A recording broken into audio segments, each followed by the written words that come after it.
Hey, superstar, it's Katie Richardson. This is What's Working Now. Today, if you like books or you want to like books, then you need to listen to today's episode. I'm talking with Nick Hutchison, who had a fascination with books and created an agency to help authors. He really wanted to be immersed in that world, built this agency, and it's kind of a side project. Also created a podcast that now gets over 1 million downloads a month. He's a man who's read over 500 books. He's done incredible interviews with Stephen Pressfield, Grant Cardone, Alex Hormozi, Lewis Howes. So if you want to understand how to not just read books, but what are the incredible strategies to help you apply, Nick shared something with me that I'm just going to be honest with you. Sitting down to read a book from a really young age has been really, really hard for me. And so I've figured out ways around it, and I've read the important ones. And I also listen to audiobooks. And Nick shared something with me in today's episode that I know will really help that wandering mind that shows up for me so frequently when I sit down with a book. So hop in to learn these incredible strategies. Let's hop into the show. So Nick, welcome to the show. Katie, I'm excited to be here. Thank you for the wonderful introduction. And can I ask you the first question today? Oh my goodness. Sure. Flipping the script. Well, listen, we just wrapped up 2023 at the time of this filming. And as you know, I'm a total book nerd. So I'm curious, when I ask you, what's your favorite personal development book or nonfiction business style book of all time? What comes to mind? It is from Stephen Pressfield, and it's The War of Art, for sure. Good. So good. All about overcoming resistance. Yes. And it's interesting because I'm a product designer, and so it has so much relevance to actually creating products as well as building a business. So that's why I listened to that episode of you.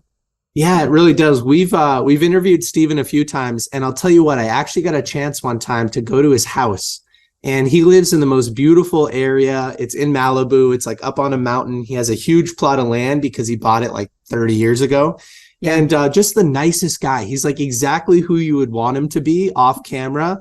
And so he's one of my favorite interviews of all time. That's for sure.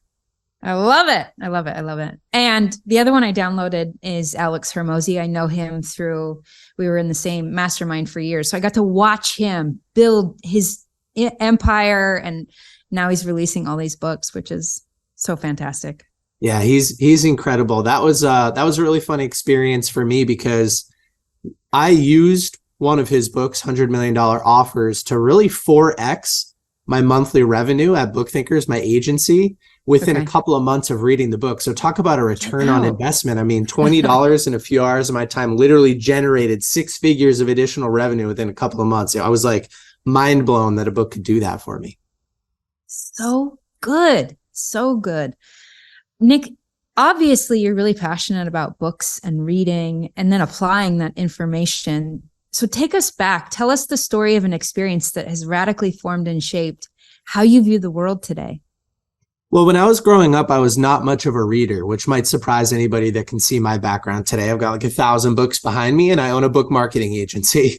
I was more of the athlete stereotype, right? Really not much of the academic. I mean, you couldn't pay me to do my homework when I was middle school, high school, and most of my college experience. And all of that changed for me when I took an internship going into my senior year of business school. It was at a local software company. It was a sales internship. And my boss at the time, the director of sales, Kyle, I think he saw some unfulfilled potential in me, right? This 20-year-old kind of cocky sales guy who thought he knew it all. And he actually recommended that I listen to podcasts, which was not something that I had ever considered before. So I was commuting 1 hour each way, 5 days a week that summer. And I started to put on these business style podcasts where successful people were being interviewed and sharing what they had done to become successful, which again was brand new for me. Mm-hmm. And very quickly, I realized that so many of these people, they were giving at least some credit for their success to the books that they were reading or had read in the past. And the same titles, they just kept popping up over and over and over again. And so, I could say this probably with a little bit more articulation than I could back then, a little bit more awareness, but I eventually realized that if I was deliberately choosing not to read these books because I didn't think they were cool or fun, then I was choosing to live under my potential. And I was just far too competitive for that. So I went to my local Barnes and Noble, grabbed a bunch of the books that I had heard about, a few ones that sort of caught my attention, and the rest is history. I mean, I've been reading 50 to 100 books a year for the last 10 years or so. And I'm in love with what these books can do for people. I agree. And it's really cool to hear how that transformation, how you didn't necessarily always have a love for books, but how you had to learn how to develop that. And because of that history, you have recently written a book that you are releasing called Rise of the Reader. And one of the things that you do inside of this book is you develop strategies, you articulate strategies for your readers to understand how to apply. You know, so many of us read a book and we close the book and we're like, wow, that was great. That was interesting. We set it down and then we never do anything different in their life. Right. And so in that sense, the book was what you called entertainment. And that's fine and great. There's not something necessarily wrong with that. But it sounds like you're passionate about not just reading a book, but applying the principles, applying the lessons to make change and transformation in your life. So are you open to sharing some of the thinking behind, you know, why that matters to you and kind of what somebody can do to start to apply a book? Sure. I have a ton of thoughts on this. I'm sure. Yes, feel free to stop me when you'd like. I'll give a little bit more background context too. So I took a full-time job with that same software company after I graduated, and I was reading books on sales and marketing, networking, all types of things related to communication. And I was applying them to my sales role and experiencing a lot of success as a result of that. And I was trying to push these books on coworkers, friends, families, young professionals of all sorts and saying, look, the secrets are here. For $20 in a few hours of your time, you can condense the greatest life lessons from the greatest salespeople and apply them directly to your role. And again, nobody wanted to listen. So I turned to social media and I started sharing books on social media, the books I was reading, my thoughts on these books. And as the community started to grow, all of a sudden I went from a non-reader to like an authority on how to read and implement books, it was not what I had intended to do by any stretch. But again, I just over and over and over again, I saw how important these books can be for people, how much change they can create. Because again, they're condensing decades of somebody else's lived experience and greatest life lessons into days of application. So these books, they solve problems, they build skill sets, they satisfy curiosity and a whole bunch of other amazing things. So over the years of building my community and my agency and the podcast that we host and everything like that, people would reach out and they'd say, hey, Nick, how do I choose the right book? Or how do I get more from the books I'm reading? How am I supposed to take notes? How do I retain more? How do I change my behavior? And so I would do research and I would read books on these subjects and I would try to formulate answers to sort of help my community, right? I mean, I'm motivated by making a positive impact and that genuinely matters to me. And so eventually I just realized that I should write a book on this. And so over the last couple of years, you know, I sort of observed my own behavior. What the heck does Nick Hutchison do to implement books? And I also started to incorporate a lot of research from the studies I was reading and the other books I was reading. And I sort of put it all together into the book that you just mentioned, Rise of the Reader, which just launched November 2023. So I'm happy to share a bunch of strategies. I'll share one to kind of kick things off. Okay. I think the biggest issue that people have when they pick up these books and they do want to change, right, if that's your intention, is they're not setting a goal for the book. They're not setting a goal around taking action for the book. So what I recommend doing is starting with the SMART goal framework. So for anybody that's not familiar with it, SMART is an acronym that stands for specific. So your goal needs to be specific. You need to know exactly what it is for each book. What problem are you looking to solve? What skill are you looking to develop? M stands for measurable. What's not being measured can't be managed. That's a Peter Drucker kind of famous aphorism. And so your goal needs to be measurable. A stands for attainable. And so you need to set a realistic goal. Otherwise, you'll get overwhelmed and you won't take any action.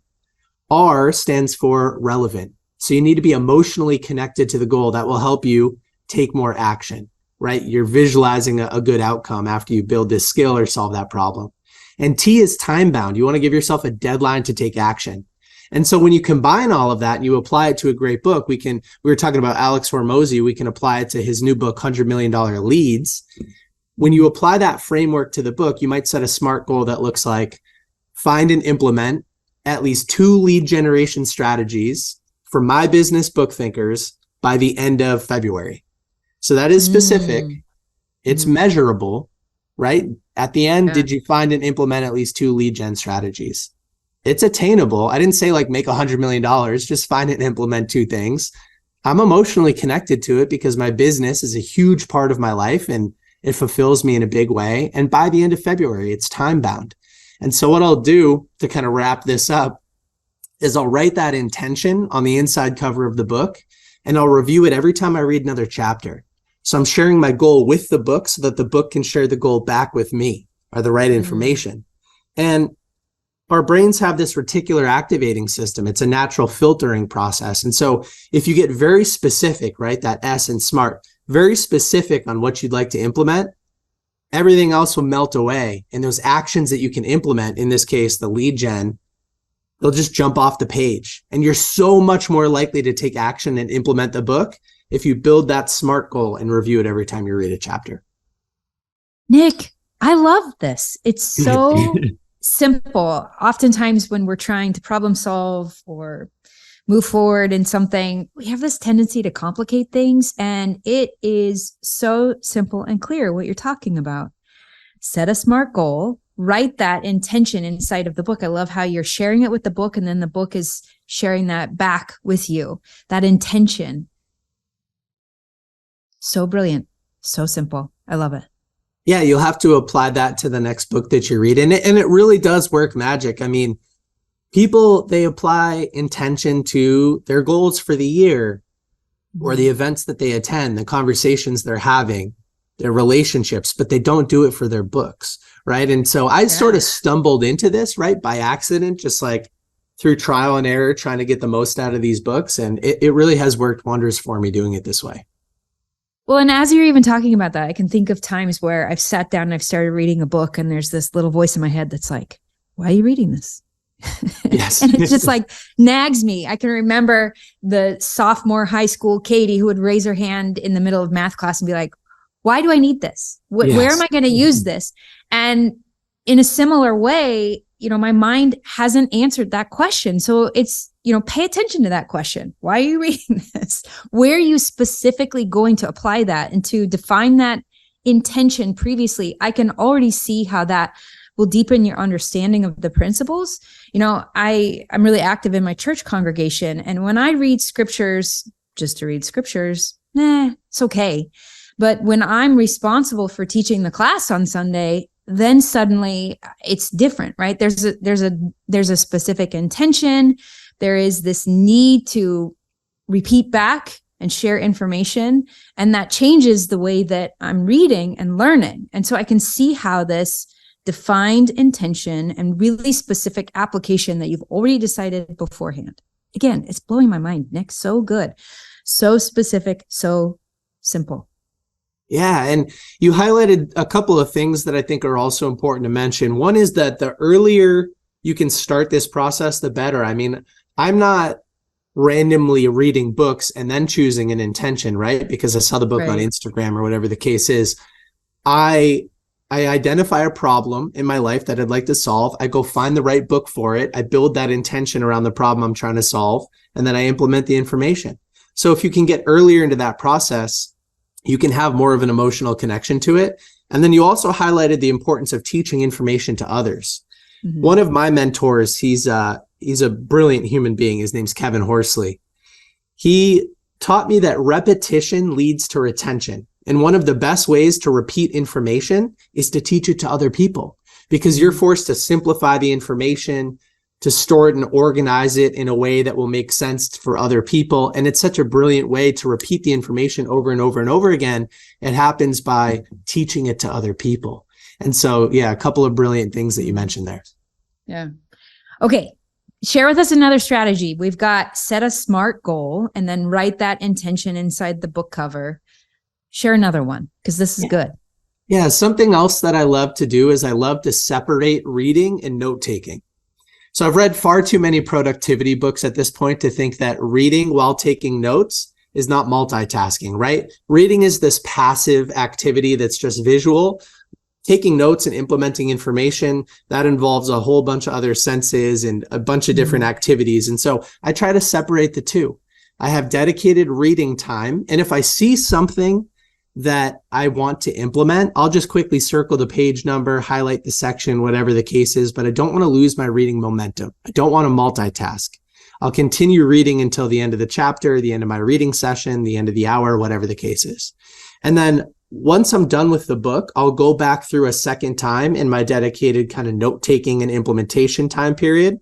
And I'll look for what are those actions that I'd like to take. So let's say I'm going through $100 million leads like we were talking about.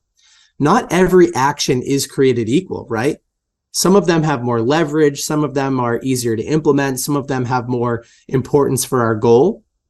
And so my second pass through, I'll rewrite maybe those 10 actions that I highlighted in the book.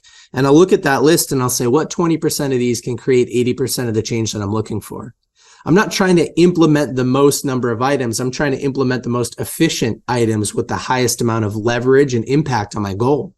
And so I'll kind of look at that list and I'll analyze it and I'll say, oh, these are the two things that I'd like to implement from the book. And again, that attainable piece in the SMART goal is really important. I mean, I remember reading Think and Grow Rich for the first time years and years ago. I rewrote like 100 notes. That's not realistic behavior change, but two things, that's realistic. So I think the next piece is separate reading and note taking, go through the book one full time, only highlight the information that's super important to you.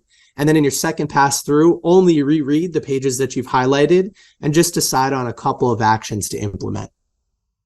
What's great about that, to harken back to that quote that you were talking about, the power of repetition, is, you're repeatedly going through information in a condensed period of time. And so it has it sticking better. And note taking in particular is a really good way to retain information, to better understand it. You mentioned two different things that you kind of glossed over. Oh, just, during my dedicated reading time, or, oh, during my dedicated note-taking time. Like, it's really cool to talk to you and kind of get a window into your mind and your operating system and how you are able to build and create this business and life that you've created. Tell me a little bit more about your dedicated reading time, dedicated note time. What does that look like? Well, things, they definitely change over time, but I'm a very routine-oriented type of person. I live out of my calendar. So it's important for me to block off dedicated reading time as part of that scheduling. And, that goes up and it goes down. I mean, in an ideal week, I have 10 hours of reading time blocked off. And remember, everybody that's listening and watching today, reading books is sort of my full-time job. So that number might not be realistic for everybody. Here's what I love to recommend for people that start. Sometimes people will tell me, hey, Nick, I don't have enough time to read books. I'm busy. I'm a parent. I'm a business owner. I'm traveling around a lot. I just don't have time to read books. And so what I normally respond with is, if I paid you $10,000 to read a book by the end of the month, do you think you could do it? And that same person who just told me they didn't have any time, they're like, well, of course. And so they've fallen into my trap a little bit, right? It's not a question of whether or not you have the time, but it's a question of whether or not you value reading enough to prioritize it over something else in your calendar. And so then I'll follow up with the following math. And this is what I recommend as far as scheduling time for somebody who's just getting into personal development books. Instead of trying to find time, I recommend replacing 15 minutes of social media scrolling in the morning and 15 minutes of Netflix or whatever you're watching in the evening with reading a great book. Not the entire activity. I'm not a robot. I still watch TV and I'm on social media, but replace a little bit of that low impact social media and Netflix with reading a great book. And so if you could do that for 15 minutes in the morning and 15 minutes in the evening, that's 30 minutes a day. If you're just starting out, you're brand new to reading, you're a little bit slower, 30 minutes is probably 20 pages. Do that 5 days a week. That's 100 pages a week. And Katie, most of these books, as you know, like with Pressfield, they're 200 pages or less. And so that's literally a new book every 2 weeks. That's a new problem that you can solve or skill that you can build a little bit every 2 weeks just by replacing a little bit of social media in the morning and a little bit of Netflix in the evening with reading an important book. So I've just taken that and sort of blown it up, maybe 4x'd it, 2 hours a day, 5 days a week. But that's, I think, a more reasonable schedule that people can implement. So good. Nick, I'm curious about your business model, and you have this podcast, and it sounds like you also have an agency. Is that correct? Yeah. So Book Thinkers is a marketing agency that helps authors promote and market their books. And that was the original business, right? The podcast was sort of bred as a result of the work that we were doing and some of the people that we started to have access to. So today my agency helps authors promote and market their books, really doing 3 core things. One is short form video production, where we actually fly out with the cameras and the lighting, and we help an author turn their physical book into either 50 or 100 pieces of short form video content for social media to help them build their brand, build their positioning, build their business, generate leads for their business, whatever it is. Number 2 is podcast booking. So we actually place authors on shows to talk about their books. And then number 3, across our different social media accounts, we have a couple 100,000 followers. And so we actually get paid still to review books. If we talk about a book, it will sell a bunch of copies. And so independent authors, PR companies, publishers, they'll pay us to talk about the books, which is really cool. So that's what the agency does. And then our podcast was born as a result of the work that we were doing, because as our audience grew and as I was reviewing the books I was reading, I started to notice that a lot of my favorite authors, they were following our accounts, they were reposting our content, they were engaging with it a little bit. And so, a few years ago, the question was, well, I do have follow-up questions from these books. Maybe we can interview these authors and have great discussions with them. And so that's sort of how the podcast picked up. Okay. And how many interviews are you doing a week? What I'm curious about is, are you reading all of the books of the people that you're interviewing? Like, that just doesn't seem humanly possible. Well, I'm at a stage again where like this is my full-time focus, right? So I do have a lot of time to read books. I'm anywhere between 80 to 100 books a year right now. So it is a lot. We're only doing 1 interview per week that we're releasing. Okay. So that's 52 interviews a year, roughly. Sometimes it's the author's 2nd, 3rd, 4th time on the show. So we're not always rereading a brand new book in order to have them on. And, when we started the podcast, I had already read a bazillion books prior to interviewing some of these people. So yeah, it is a lot of reading. And, but what's great about working in the personal development or business book space is that these books are all applicable to what I'm doing in some way, shape, or form. So there's sort of, I'm insatiably curious, right? There's always a reason to read and implement these things. Yeah. Because you've written a book, I want to hear your methodical, strategic process for writing a book. I know so many people, myself included, who want or need to write a book. And I'll just tell you, like this last year, it was one of my goals for the year. It was grueling, Nick. It was painful. And I finally just said, you know what? I'm just going to set it down, because I get so many people asking for my book. And yet I just couldn't, even with discipline, I would sit down for like 2 hours and I would get half a page written. It was miserable. Well, so what's your process? What's the magic? Well, I don't know if I have much magic because my process was very similar to yours, Katie.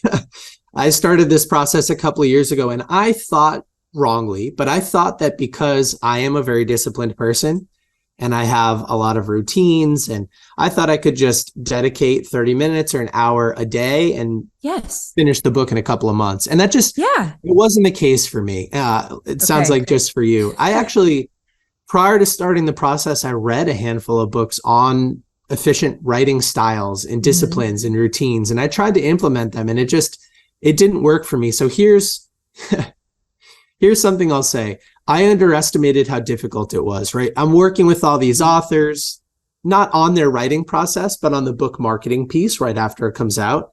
And I just assumed that it was going to be easier than it was. So my process took a couple of years. I mean, I would write every day for a month, and then I would go 6 months without writing anything. Okay. So I don't know if I have the magic pill. Quick question for you. What would happen in your business and life if you could show up powerfully? As a coach to high-performing entrepreneurs, I help intelligent people like you do just that. And if you want to be inspired by people who are getting more done in 90 days than most people do all year, I'm going to invite you to go check out my case studies. The website is now.katierichardsson.com/case study. And the cool thing is we've got so many case studies there. You can find an entrepreneur who's just like you. I've also got a link for you down in the show notes. Okay, back to the show. Well, maybe that's just it. And maybe that's what makes a book so magical is it tries you. It, like I felt like I was experiencing so much internal resistance. And I can't remember who it was, but somebody was talking about, it was Morgan Housel. And I think it was him. He was like, yeah, he said, some people write a book and then they go back and edit it. And he was like, no, I want to edit it as I'm writing it. And I was like, oh my word, how are you even doing that? And like, was there anything, for some reason you put a camera in front of me and I can tell you an incredible story. I think there's even some element of sitting down to a computer and like that physiology that brings my energy down, that it just was really hard to get it out. Was there anything like, I don't know, going for a walk and articulating it into your phone and then transcribing that? Were there any things like that helped you at least overcome moments where you felt stuck? I'll tell you my funny solution was airplanes. Okay. So there was something about being stuck in a seat, let's just say Boston to Los Angeles, 6 hours each way. There's something about being stuck in a seat without many entertaining alternatives that forced me to write, and I could write efficiently. Yeah. And I've heard other people mention this too. I don't know if it's something with the altitude or what the case is, but I jokingly said to a few people, I'm like, I should just book a bunch of flights and get the book done. Yeah. I tried articulating things into my notes. I tried going for walks and thinking. I tried being interviewed about it. And none of those tactics worked for me. I did end up working with a company. They're a self-publishing services company. So you're not giving away the IP or the rights to your book. You're just hiring on help. And I hired on this company, Book Launchers, and they assigned what's called a developmental editor. And so similar to what Morgan went through, I would finish a chapter and I would send it to this person. And then they would get on a call with me after I'm done with the second chapter. And they would give me all of their notes on what they were thinking. They would ask me a bunch of questions. They would challenge me on things. And that made a better book, but it definitely slowed down the process. And then I would constantly get back to these people and say, yeah, I know we're supposed to meet, but I haven't written anything. And then that would happen for a while. And eventually I'd write something new. And it was a slog. Okay. Well, I guess it's just a slog and I need to accept that. Yeah, you know what Pressfield does? Pressfield, because you're a fan of his, you'll probably resonate with this. He told me that, he'll sit down and write every single day. And he won't stop writing once he finishes a book. He'll continue to write until he's far enough into the next book that he won't lose momentum, that he has enough moving ahead into the next book that then he can pause, go through the editing process on the book that he finished. Like, that's some serious dedication. And I'll remind everybody that's listening, if you're not familiar with Stephen Pressfield, he started writing at the age of 20, I think, and he didn't sell anything until 55. So he wrote for over 30 years with no success, working odd jobs, picking fruit, working on oil rigs, all driving trucks, like all types of odd jobs just to write.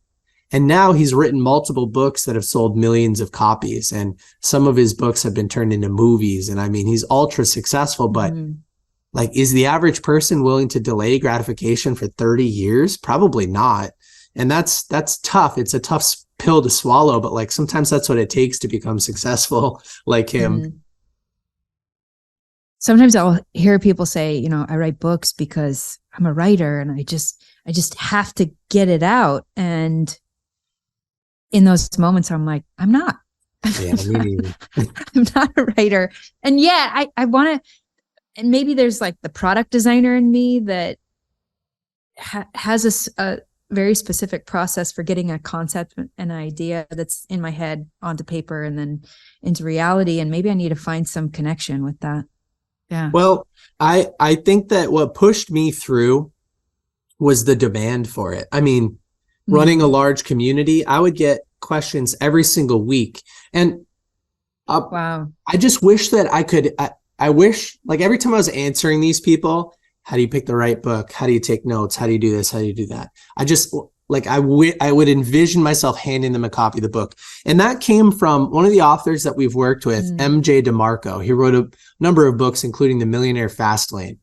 And MJ, he told me he has this cool moment where, you know, he drives around a Lamborghini and people come up and they're like, how do I get a Lamborghini? Like, what's the secret? What do you do for work? And then he would hand them a copy of his book, The Millionaire Fastlane.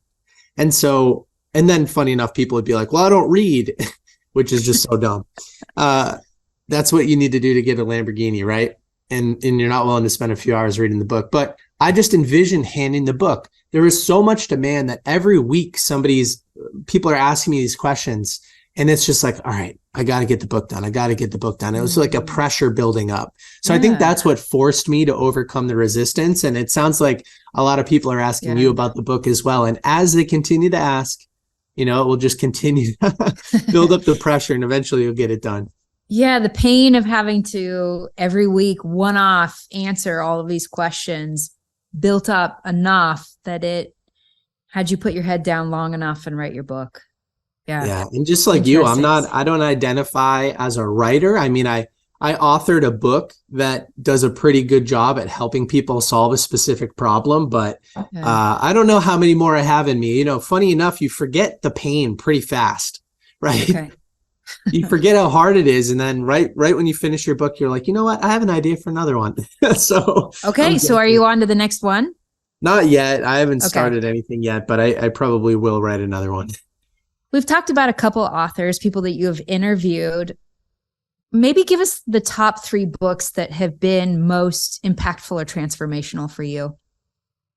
Well, my entire journey started by reading Rich Dad, Poor Dad by Robert Kiyosaki. And I think that, I mean, if I didn't read that book at the time that I read it, I probably wouldn't have gotten into this industry or read the hundreds of books that I've read. So I give a lot of credit to that book. And the underlying message there is that poor and middle class kids learn poor and middle class money habits because you don't learn about money at school. You learn about money at home. And if you grow up in a poor and middle class family, that's what you're going to see, right? Behaviors are caught, not taught. And so you mimic what your parents are doing, what people in your neighborhood are doing, and the cycle continues unless you learn from a rich person like Robert Kiyosaki, in this case, the author of the book. And that was, you know, it taught me the importance of financial literacy, that money is a game. We're all forced to play it. You might as well understand the rules and be good at it. It can't hurt, right? Money is used for food and water and shelter. And so that book got me interested in real estate investing. I have a couple multifamily properties now, and it got me into this entire space. So that's book number 1. Have you read that, Katie? I have. Yeah. And about 20 years ago, it was also the beginning of my entrepreneurial journey. Yeah. It's like the perfect book for people to start with because it's only 200 pages. It has a lot of those aha moments. It's pretty simple language, but it also teaches you something new. So it's a really good one. Have you interviewed him on your show?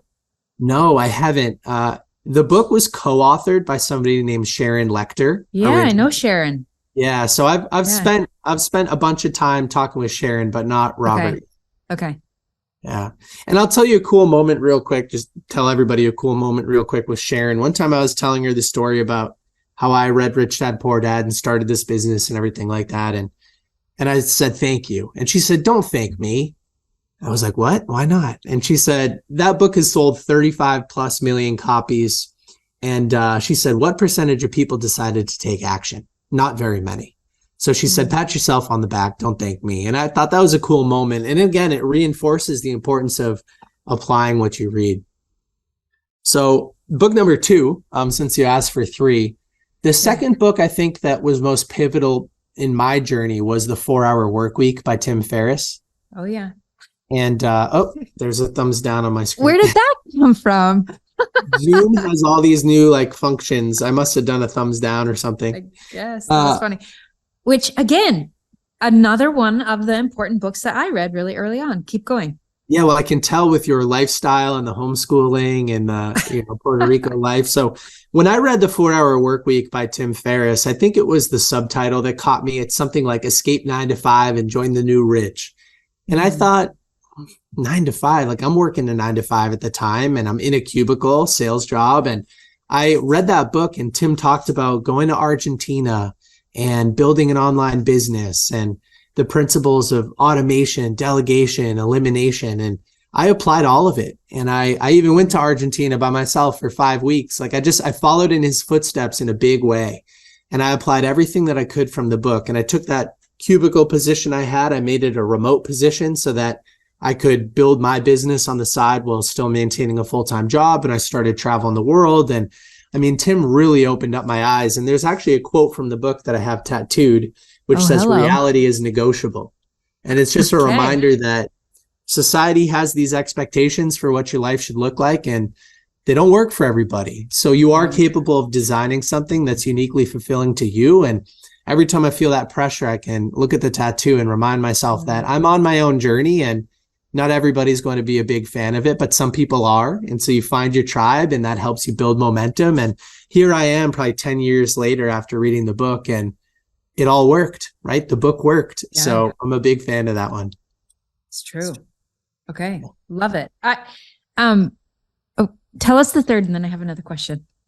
I'll say this. I've read 500 books-ish, 500-ish books. Out. And I'll say that 5% of them have probably led to 95% of the change. So I probably have a top 25, but I'll throw some love to Alex Hormozy because like I was telling you before, I read his book, $100 Million Offers a couple of years ago, applied it directly to my agency, and it helped me 3 or 4x revenue within a couple of months. So that book has been transformational for me. And Alex actually uses that testimonial of mine in a lot of his presentations and stuff. And it's 100% true, which is the best part.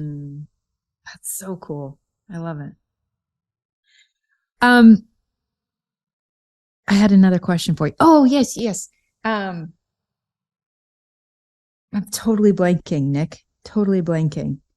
Okay, can we move into rapid fire questions? Hit me. I'm an open book, unintended. Okay. Yeah. I'm always really curious about people's habits. So what's something that you do consistently every day? I'm one of those people that has a very long, arduous morning routine with all of the biohacking stuff included. So I'll just mention one thing, which is that I start every morning with a 1-hour walk in the woods with my dog when I'm not traveling. And that does a few things for me. I get early sunlight exposure. I get the exercise endorphins kicking a little bit. I breathe in the fresh air, and I don't walk with music or headphones or anything like that. So it's almost like a walking meditation, and it's the best way to start my day every single day. I love it. I love it.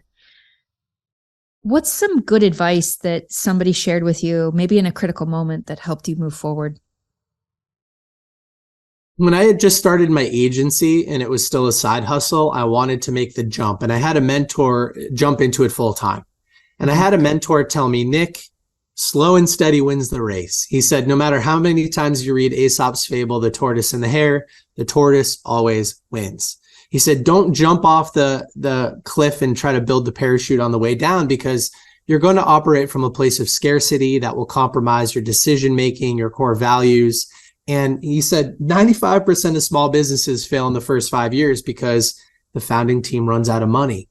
And I'm so happy that he told me to wait, to keep my full-time job and continue to build my side hustle, which at the time was Book Thinkers, and now it's a full-time hustle. But I waited, and I'm happy that I waited, because we continue to experience a bunch of failure and money going out the door. And it took a long time to get to a sustainable place.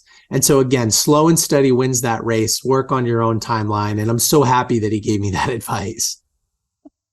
What's so funny is like, that is not sexy. That's not glamorous. It's not that hard and fast hustle grind story. And yet to your point, there's so much wisdom in that. So much wisdom in that. Yeah, you might find this interesting. I had full-time employees in my business before I went full-time.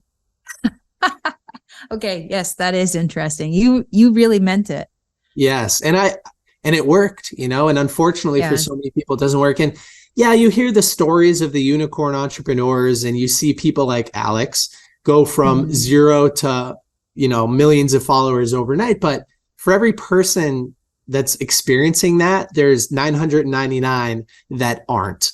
And so, yeah, I think that the hustle culture, it glorifies the stoic entrepreneur who's succeeding against all odds. And that's not everybody's story. And so mine was a little bit more sustainable, a little bit less risky, but I'm in the same place. It just took a little bit longer, Yeah, that's fantastic. You've got an agency and you have a podcast and you have a book. To hearken to the name of the podcast, what's working now for you? Right now, I'm reading an amazing book called 10X is Easier Than 2X, and by Dan Sullivan and Dr. Benjamin Hardy. And the idea kind of goes like this. If you'd like to 2X your revenue, you have to behave as if your goal was 10X. And what that forces you to do is go through that 80-20 analysis. If you're behaving like a company that's 10 times bigger, you're going to have to eliminate some low impact activities, automate them, delegate them, eliminate them, and focus on bigger strategy. And that's working really well right now, kind of getting momentum moving into 2024, setting some pretty big goals, but behaving like an agency that's much bigger than we actually are, and it's paying dividends. So I'm really enjoying the book. I highly recommend it for anybody that works in any type of business, and I suppose you could apply it to your personal life as well. Okay, which brings me to the question that I couldn't find a minute ago. I listen to a lot of audiobooks, and I would love, you very much are talking about physically reading a book. And, in your world, is audiobooks sacrilegious? What's your belief on audiobooks? Oof, Katie, we've had such a good conversation and you might hate me after the next couple of minutes. It's okay. No, I want to hear the truth. I probably consume 25 or 30 audiobooks a year, and I listen to a lot of podcasts. So what I'm about to say, take with a grain of salt. Sure. But here's the stat. 80% of the inputs to our brain, 80% are visual. AED, 80%. That's a huge percentage, right? The other senses only make up 20%. So by default, if you're only listening to something, and you're multitasking because you're driving, you're doing chores, you're at the gym, you are at a disadvantage, meaning it's going to be much more difficult for you to form a meaningful relationship to the information that you're consuming if you're multitasking and if you're only listening to it. So can audiobooks change your life? 1000%. Do I love audiobooks? 1000%. But side-by-side comparison, a physical paper book, when you're setting a SMART goal, you're consuming the information, is more effective for retaining information and taking action on information as opposed to just listening to it. And I think the best of both worlds, and this is a kind of a cool thing that I recommend in my book, is try doing both at the same time. So for people that have a hard time staying in a physical book because they daydream, they lose pace, whatever the case is, listen to the audiobook at the same time and it will keep you moving. And on that note, I'll just share a cool metaphor with you, Katie, that I think you'll enjoy. I think a lot of time people have a hard time reading a physical paper book for two reasons. One is that you're reading at the end of a long workday. Your willpower is depleted. Your energy is tired. You have kids that you've been working with at home all day long, and your energy is at its lowest and you're trying to read at the same time. It's like, that's a recipe for disaster, right? So of course you're going to fall asleep while you're trying to read the book. So move reading to a period of time where your energy is a little bit higher, and that's kind of a good step in the right direction. And then I think the other thing is there's a really great metaphor. Imagine you're driving through a neighborhood and you're going really slow. Well, your mind can wander a little bit. You can daydream. You can look at the houses that you're passing, like, ooh, a G-Wagon in the driveway, or hey, I like that architecture, whatever the case is. But if you were speeding through the neighborhood and you were going really fast, your eyes would have to be glued to the road because you don't want to have an accident, right? There's no room for daydreaming. And I think the same thing happens when we read too slow.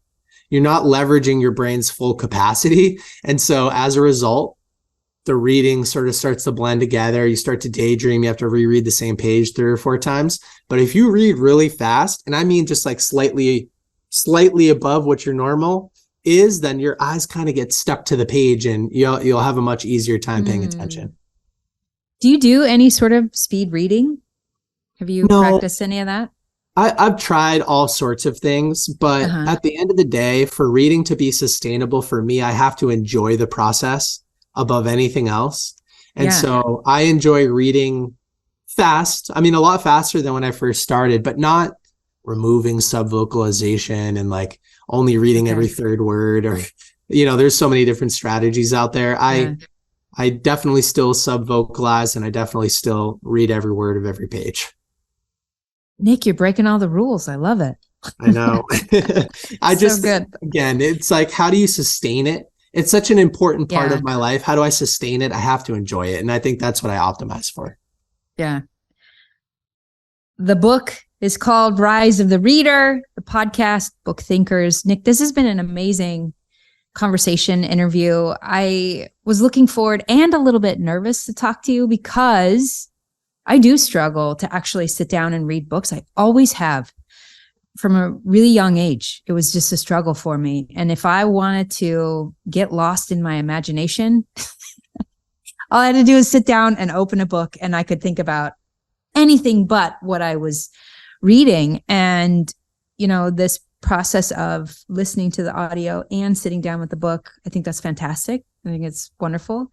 And I love hearing the stories, the examples, the strategies that you've shared. Like, I honestly think if I just implemented that, setting a goal and writing that intention in the front of the book, I think that would actually really help my wandering mind quite a bit. I think so too. Actually.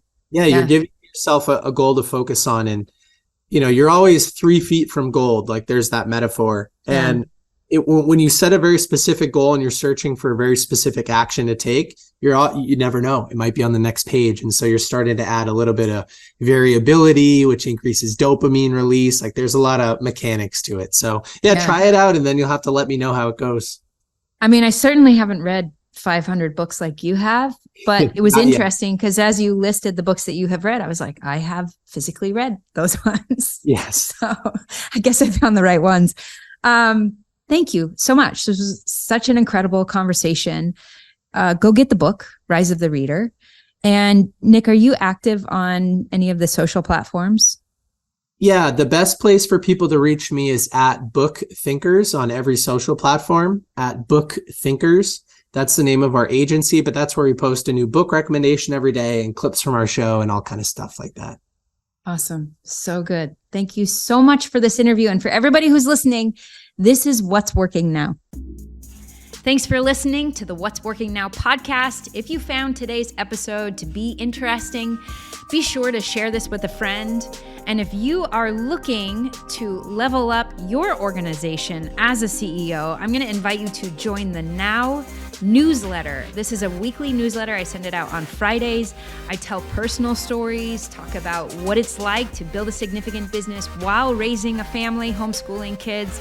And I even share case studies, very timely, relevant situations where I go into detail how I am helping entrepreneurs navigate, lead, and build incredible organizations. You can get all of that behind the scenes information and more inside the Now newsletter. I've got a link to it right now in the show notes, and I will see you in the next episode.